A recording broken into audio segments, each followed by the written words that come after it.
जय भीम। मैं प्रफुल्ल बारात भीमपंथर शहर का नागपुर शहर अध्यक्ष के नाते एक डेपुटेशन देने के लिए भीमपंथर की टीम आई है। म्यूनसिपल कमिश्नर साहब से मिलने हम लोग आए थे। तो जैसा कि आप जानते हैं कि नागपुर शहर में कैसे कोविड का प्रकोप कैसे लगातार बढ़ते ही बढ़ते जा रहा है और कैसे कोविड के पेशेंटों की संख्या लगातार बढ़ती जा रही है और पेशेंटों की संख्या तो बढ़ी रही है, उसके साथ साथ में मौतों की भी संख्या में काफ़ी इजाफा होते जा रहा है। ये बड़ी दुख की बात है। और जैसे जो सामान्य गरीब वर्ग का जो पेशेंट होता है, जो कोविड से संक्रमित होता है, जब वो अपना इलाज कराने के लिए प्राइवेट हॉस्पिटल जाता है तो प्राइवेट हॉस्पिटल्स वाले उस वक्त कैसे लूटमार करते हैं उसका कुछ उदाहरण देना चाहूँगा मैं आपको कि प्राइवेट हॉस्पिटल्स वाले क्या करते हैं, पहले कोविड से रिलेटेड पेशेंट को, कि जैसा कोविड का पेशेंट जब भी जाता है तो उसके घर वालों को बोलते हैं कि आप पहले 1 से 1.5 लाख रुपये पहले काउंटर पर जमा कीजिए। अगर आप 1 से 1.5 लाख रुपये जमा करेंगे तभी पेशेंट को हम एडमिट करेंगे।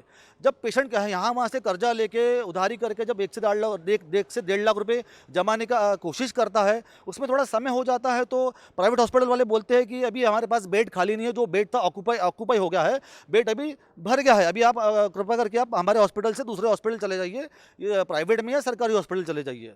इसके साथ ही जो पेशेंट को, जो कोविड-19 के पेशेंट को जो दवाई दी जाती है, उस दवाई की भी कोई जानकारी पेशेंट के घर वालों को नहीं दी जाती है।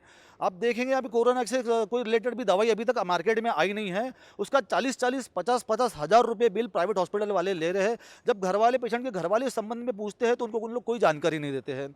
उसी तरह आप देखें एम्बुलेंस वाले जब कोरोना पेशेंट को जब हॉस्पिटल में ले जाने के लिए कोरोना पेशेंट एम्बुलेंस बुक करता है तो उसको 7 से 8 हज़ार रुपये इलीगल डिमांड की जाती है कि आप 7 से 8 हज़ार रुपये देंगे तभी हम आपको हॉस्पिटल ले जाएंगे।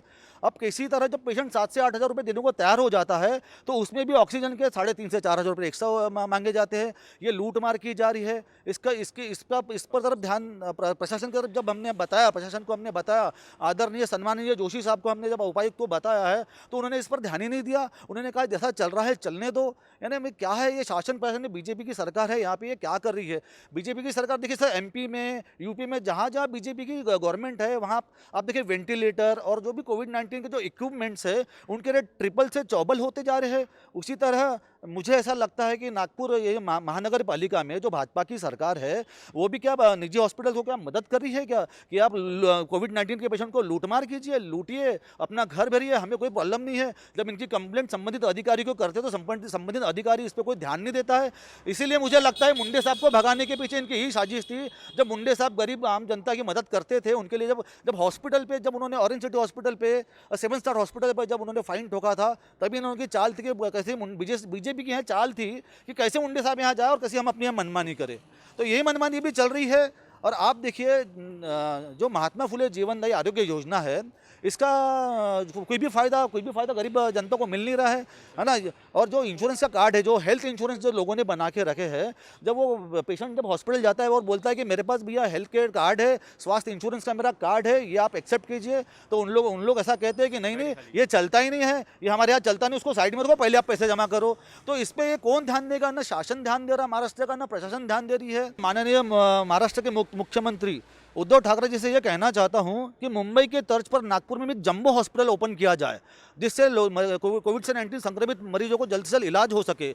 उसी तरह आपने देखा कोराडी रोड पे जो राधा स्वामी सत्संग में है, 5000 बेड का जो कोविड हॉस्पिटल जो बनाया गया है 60 लाख रुपए खर्च करके, वो भी अभी तक चालू नहीं किया है। इसलिए मुख्यमंत्री जी से मैं निवेदन करता हूँ कि जल्द से जल्द नागपुर में मुंबई के तर्ज पर बड़ा एक जंबो हॉस्पिटल तैयार किया जाए। आज जो कोरोना की महामारी नागपुर शहर में पूरी फैली हुई है, उसका प्रशासन की तरफ कुछ भी ध्यान नहीं है। आज हम आयुक्त से मिलने आए तो आयुक्त साहब भी नहीं है, उसके बाद हम उपायुक्त राम जोशी साहब से मिलने आए, उनका भी कोई जवाब टालमटोल नहीं है। आज नवभारत में सभी पेपर में आया है कि ये जो महानगर पालिका है ये सब मिली हुए दवाखाने से बेड रहने के बाद में भी बेड नहीं होते, सीधा बोलते जाओ दवाखाने में, और दवाखाने में जब मरीज जाता है तो वहाँ 1.5 लाख 2 लाख की मांग करते हैं। अगर पैसे नहीं देते, टालमटोल करते, उसमें मरीज की मृत्यु हो जाती है। रात दिन पेपर में आ रहा है, मीडिया में आ रहा है, उसके बाद भी सरकार सुई है, ये समझ से परे है।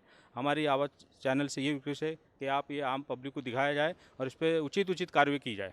मैं आपसे बोलना ये चाहता हूँ कि कोविड-19 के चलते हुए नागपुर महानगर पालिका के और जो प्राइवेट हॉस्पिटल है, इनके साथ में महानगर पालिका की साठगांठ है।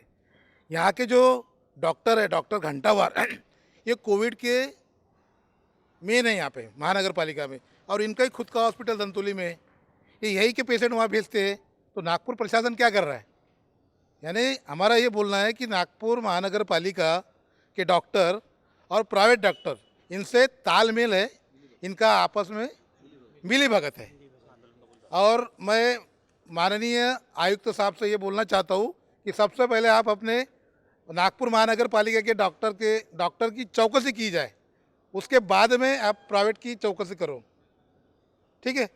तो इनका दोनों का साठगांठ है। यहाँ पैसे भरने लगा देते, गरीब आदमी कहाँ से पैसे भरेंगे? अगर उसको कुछ होता है, ताप आता है, बुखार आता है, तो उसको टेस्ट करने लगाते और टेस्ट में पॉजिटिव बता देते। ये क्या बात है?